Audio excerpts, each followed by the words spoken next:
Hello friends, welcome back to our YouTube channel जिसका नाम है स्ट्रीट स्टडी 24/7। तो दोस्तों, आज के इस इम्पोर्टेंट वीडियो लेक्चर में हम बात करेंगे एनआरए यानी कि नेशनल रिक्रूटमेंट एजेंसी के बारे में, जिसे हाल ही में हमारे यूनियन कैबिनेट ने अप्रूवल दे दिया है। तो दोस्तों, वीडियो को एंड तक ज़रूर देखें, वीडियो को लाइक और शेयर करना ना भूलें। जो लोग इस चैनल पर नए हैं, please press the bell icon so that आपको हमारी नई वीडियोज़ की सारी अपडेट्स मिलती रहे। तो दोस्तों, एनआरए के बारे में बात करते हैं। What is NRA? दोस्तों, एनआरए एक सेंट्रल एजेंसी होगी जो एसएससी, बैंकिंग और आरआरबी के लिए एक common preliminary entrance test organise करवाएगी। ये एक सेंट्रल एजेंसी होगी, तो सेंट्रल गवर्नमेंट्स के जॉब्स जो होंगे वो इसके अंडर आएंगे।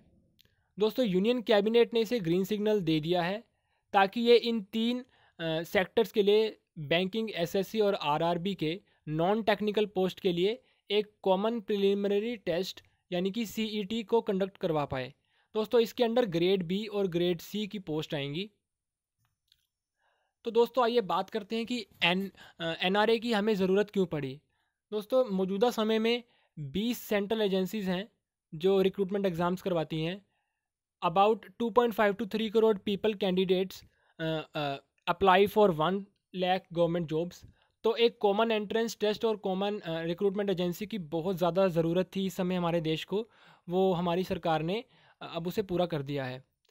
दोस्तों, हमने ये भी देखा है कि कैंडिडेट्स को हर एग्ज़ाम के लिए अलग अलग फ़ीस भरनी पड़ती थी। अगर एसएससी के लिए उन्होंने अप्लाई किया है तो उनको अलग फ़ीस भरनी पड़ती थी, अगर बैंकिंग के लिए अप्लाई किया है तो उनको अलग फ़ीस भरनी पड़ती थी।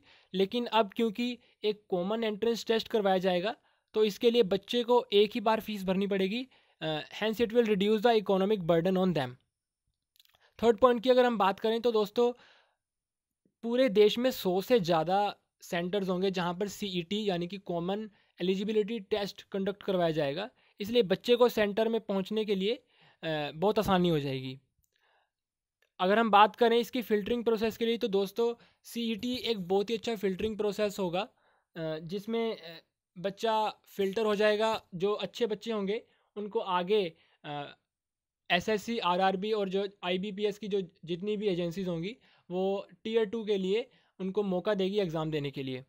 दोस्तों, सीईटी जो होगा वो इसलिए भी बेटर होगा क्योंकि हमने देखा है कि जो जब सारी एजेंसीज अलग अलग एग्ज़ाम्स कंडक्ट करवाती हैं तो बच्चों के रिजल्ट्स काफ़ी लेट डिक्लेयर किए जाते हैं। इसीलिए जब सीईटी एक कॉमन एंट्रेंस होगा तो बच्चों के रिज़ल्ट जो हैं वो टाइम से डिक्लेयर होंगे, ऐसा एक्सपेक्ट किया जा सकता है। तो आइए दोस्तों, इसके बारे में जानते हैं सम अदर फैक्ट्स। तो दोस्तों, एसएससी, आईबीपीएस और आरआरबी जैसी जो एजेंसीज़ हैं वो फ़िलहाल अभी के लिए बंद नहीं होंगी। जो सीईटी होगा वो एक प्रिलिमिनरी टेस्ट होगा, प्रिलिमिनरी राउंड होगा।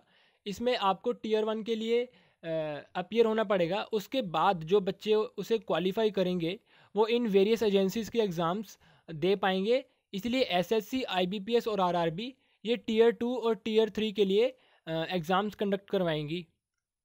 दोस्तों, दूसरा पॉइंट ये है कि स्टेट की जो एजेंसीज़ हैं, जैसे सेंटर की अपनी एजेंसीज़ होती हैं और स्टेट की अलग एजेंसीज़ होती हैं जिसमें वो रिक्रूटमेंट करती हैं।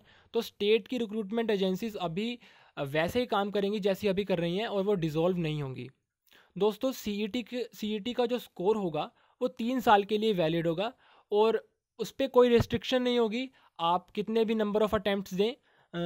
हाँ, पर एज के लिए यहाँ पर रिस्ट्रिक्शन ज़रूर होगी और जो रिज़र्व कैटेगरीज़ हैं उनको एज में रिलैक्सन वैसे ही दिया जाएगा जैसे अभी बाकी एजेंसीज देती हैं। दोस्तों, सीईटी का जो एग्ज़ाम होगा वो 3 लेवल्स में होगा, यानी कि तीनों लेवल का एग्ज़ाम अलग होगा। फर्स्ट लेवल होगा मैट्रिक एग्ज़ाम, सेकंड लेवल होगा हायर सेकेंडरी एग्ज़ाम और थर्ड लेवल होगा ग्रेजुएशन लेवल। तो इन तीनों एग्ज़ाम के लिए लेवल अलग होगा। ऐसा नहीं है कि सारे जो बच्चा 10th पास है, जो 12th पास है या जिसने ग्रेजुएशन किया है उनको सेम एग्ज़ाम में अपीयर होना है। ऑल्सो दोस्तों, कुछ एजेंसीज़ ने ऐसा इंडिकेशन भी दिया है कि वो सीईटी के बेसिस पर ही रिक्रूटमेंट करेंगी, यानी सीईटी के बाद वो नेक्स्ट ईयर या नेक्स्ट राउंड नहीं कंडक्ट करवाएंगी। उसके बाद वो फिज़िकल टेस्ट करवा के या मेडिकल करवा के आपको ज्वाइनिंग करवा सकते हैं। तो ये भी एक बहुत अच्छी बात है सीईटी के बारे में।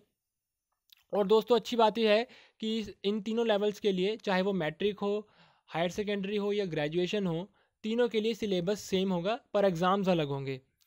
और दोस्तों अच्छी बात ये भी है कि ये एग्ज़ाम सिर्फ 2-3 लैंग्वेजेस में ही नहीं, ये 12 लैंग्वेजेस में कंडक्ट करवाया जाएगा। ये 12 लैंग्वेजेस हमारी इंडियन कॉन्स्टिट्यूशन के 8th शेड्यूल में रजिस्टर्ड हैं। और दोस्तों ये भी एक अच्छी बात है कि आपसे आपकी चॉइस पूछी जाएगी और आपको अपने नियरेस्ट सेंटर में एग्ज़ाम देने की जो है वो फैसिलिटी सरकार देगी। तो दोस्तों ये थी एनआरए। अगले आने वाले लेक्चर में आप हमें कमेंट करके ज़रूर बता सकते हैं कि हम किसके बारे में डिस्कशन करेंगे। तो दोस्तों please like and share and subscribe us and thanks for watching.